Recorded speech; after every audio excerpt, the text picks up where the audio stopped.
Solar panels, are they really worth it? Should you have them installed? Today's video will be focusing on installation of solar panels. The first part of the video will be educational, so we'll be talking about the components, the costs, all of the funny terminologies that they use. And in the second part, we'll be talking about my personal experience having installed solar panels and using them for the last 6 months. The PV system, what is that really? Well, a lot of people refer to it as solar panels on your home. Okay, fine. That is partly correct because the solar panels are just one component of the entire system. So the entire system is comprised of solar panels, inverter, and in some cases, a battery, plus electrical miscellaneous such as the transfer switch and your breakers and so on. Okay, I get it. Now you must be feeling a little bit lost. Don't worry about it. We're going to break it down component by component to ensure that you understand what we're talking about. First thing, let us look at the part of the system that everybody knows, the solar panels. Now, this is the most visible part of the system, and it is what you have on your roof. Its main purpose, to capture the sun's light energy and convert that into usable electrical energy. Now, most vendors will describe solar panels in terms of its wattage. What do we mean by that? Well, the wattage is the maximum power that the solar panel will be able to output. Now, for most persons, the power of the individual panel will not be very important. What will be most important is the power of the array. The array is just a string of panels that you have set up. Alright, so bonus content here for you. Stay tuned till the end of the video. We will help you to see how you can determine what size array do you need for your house in particular. That was a major mistake that I made. I was not able to correctly calculate the size of the array that I needed, and I ended up spending almost $2,000 more than I should have spent. So we're onto the inverter. Strictly speaking, an inverter is just a device that converts direct current into alternating current. What's important for you to understand is that the current produced by your solar panels is direct current, whereas your TV and your fridge, most times, they use alternating current.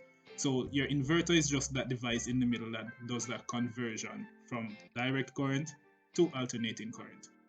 But your inverter will most likely be a lot more than that.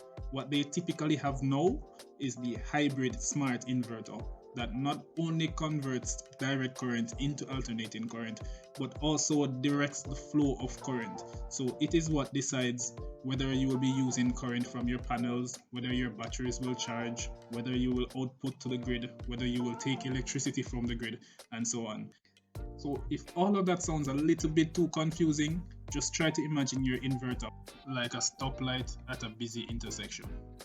It will determine who goes, where they will go, and when they will go.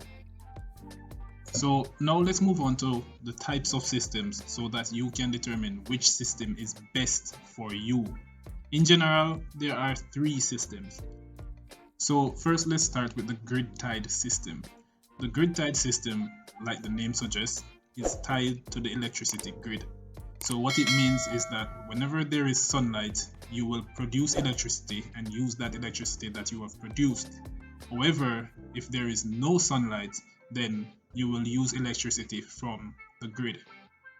And by the grid, I mean the local power company. Now, grid-tied systems are most suited for commercial buildings or government buildings that does most of their consumption during the daytime when there is sunlight. So they're not so worried about consumption during the night, as consumption is generally low during the night.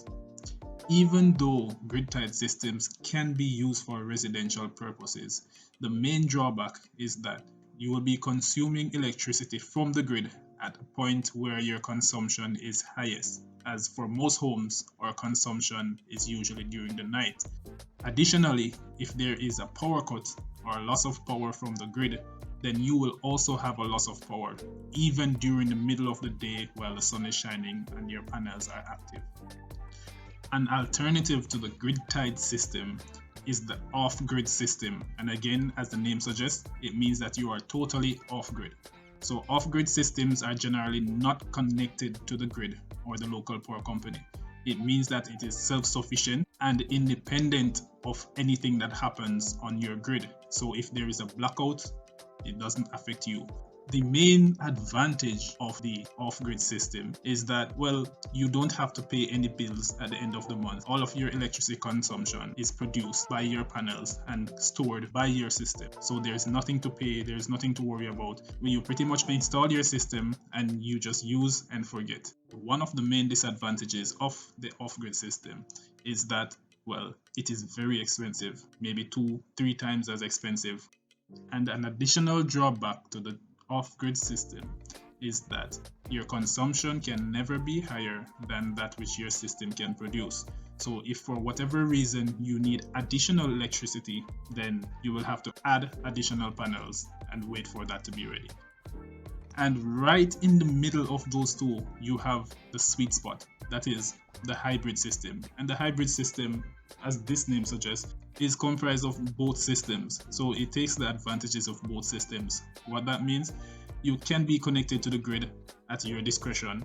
You can be off-grid at your discretion. You can do pretty much whatever you like. So if your consumption is normally low, then you can use your batteries as backup. And if you need additional power for whatever reason, you can always connect to the grid and use the power from the grid. The advantage to the hybrid system is that if there is a blackout from the grid, you can always use your batteries. You probably will not even realize that there is a blackout in the rest of the community. So these are some quotations that I received when I was doing my research. I will be going through fast, but feel free to pause the video and have a look at any one that you choose.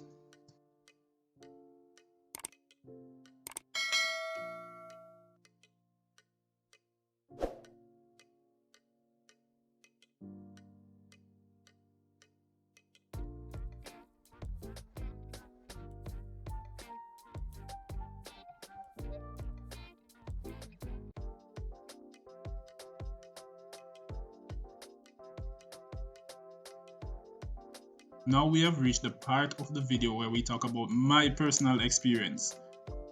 So getting my system installed took a lot more time than I had originally anticipated. For me, it took just over 2 months, almost 3 months, to get my system installed. And then when it was finally installed, it came with a lot of problems. First up, the system did not work. The following morning, there was a lot of sunshine and the production was 0. I had to call the vendor back, they had to troubleshoot, and then they had to come back to fix an oversight. Okay, fine. Next up, the batteries would just not charge. Again, I had to call the installer. We had to wait an additional 2 weeks for them to come back. And when they came back, they found that, well, the batteries were not functional, so they had to replace them. Yes. Then finally, they came back with functioning batteries and the system was working without much problems. Throughout the 6 months that I have had solar, there have been some hiccups, but fortunately for me, the vendors were always responding to my needs, and at the moment, we are not having any issues.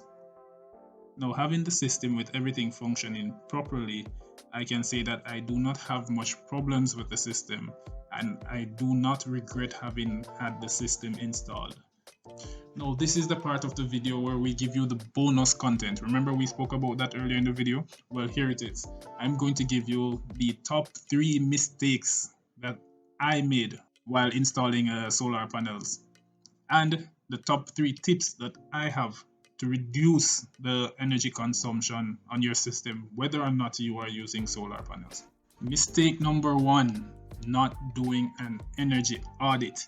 An energy audit is usually done by having a device that is plugged into your system, and what it does, it measures not only how much energy you use, but when and what time of day you use that energy. And knowing this information, you are able to purchase a system that will work specifically for your house based on your consumption. So you can easily determine how much power you use at nights, and therefore how many solar panels and the size of the array that you need. So I urge you, please do an energy audit. They are not so expensive, and most companies that do installation, they will do an energy audit for free, provided that you are working with their company. Mistake number 2, not doing enough research. Well, you are already over that hurdle because you have clicked on this video. So now you already have more information than I had when I was at the similar stage. So do your research, ensure that you get quotation from multiple vendors, ask them questions. It is their job to tell you, and ensure that you understand and talk to as many people as you can about getting solar. Mistake number 3, getting fooled by warranties. I mean, this is not only for solar panels, this is for everything. They will give you 50 years warranty, but the fact of the matter is, chances are you will not need all that warranty and you are paying for nothing. Alright then, so the top 3 tips for reducing power consumption when you are on solar. The first I would recommend is solar outdoor lights and or LED lights. If you can get both, that would be fantastic. So we don't pay attention to this because we think that the consumption is low, but because the consumption is over such a long period of time, then the consumption adds up over time. So getting solar lights might be economical, especially judging from the fact that nighttime your lights are used from your battery. So getting solar lights might mean that you do not need as many batteries as you originally thought. Tip number 2, smart switches and AC controllers. Now I could go on and make an entire video about this, but there are plenty of videos out there. I suggest you do some research about smart switches and AC controllers. What smart switches do, whether you're on solar or not, they save you energy in the sense that you can program them with timers to say switch on at 6 p.m., switch off at 6 a.m. So you don't have your outside lights running through the entire day, all right? And the third tip is to consume energy when the sun is at its peak, meaning try to imagine that your appliances are plugged directly into the sun. If there is no sunlight, try to avoid things like using the microwave, using the dryer, using the electric stove, and also try to avoid using those things at nights. The best time to use those things is when it is a sunny day, all right? So if you can pay attention to the weather a little bit more, if it's not too much, then you can save yourself a lot by not requiring as much batteries, which are the most expensive part of the system. And there you have it, guys. Please go down in the comments and let us know if you think installing solar is a pass or a fail.